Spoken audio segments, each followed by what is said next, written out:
So hello everyone, I'm Point and Click Gaming, currently grinding through the ranks. I fell 100 elo points, lost a blocka, lost twice on Mike Free on the ladder, on open matches, so that took me around 8 elo points. They took 8 elo points off of me. The big killer was Armut. We tied. I won 2 matches, so I gained around 2 to 4 elo against him, and then I lost 2 matches to Armut, so he took 30 elo from me. One from the river strat, the peninsula, where you just boat over.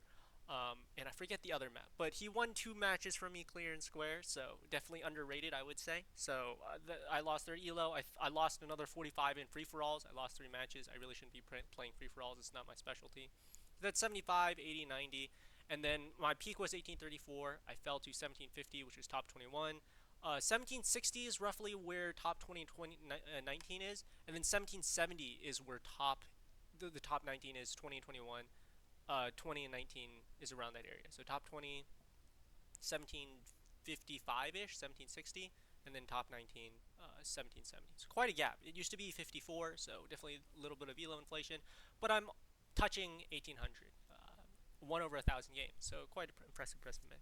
Anyway, we're going to be watching a stall map against Aquila, and I'm going to do this at 1x speed. Aquila being one of the Roman generals or censors, if I remember correctly. Real history buff there.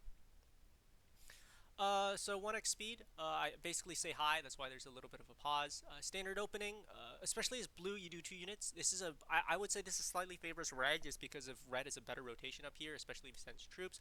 Having to do a lot more maneuvering in this map, so I guess if you're fighting here, this really favors blue, just because of faster reinforce and easy click, whereas red actually has to micromanage getting their units onto the cities. So it depends on what you're doing.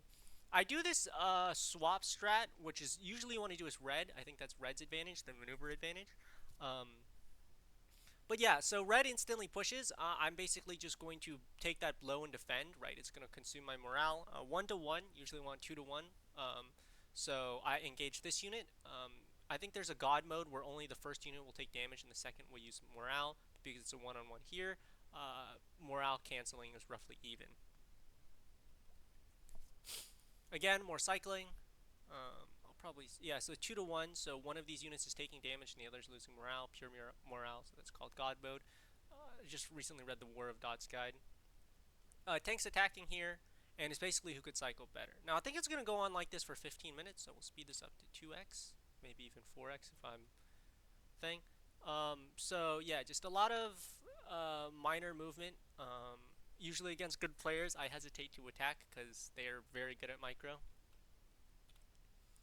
But yeah, in general on ladders, it's relatively casual. So cycling out weak units, and then putting healthy units on the front line as it goes. Nice front line here, 3v3. So what I did is I pulled off all these units here, so he has 3 units not being engaged, plus whatever front line. So I have an extra 3 units to play around with the cycle and whatnot.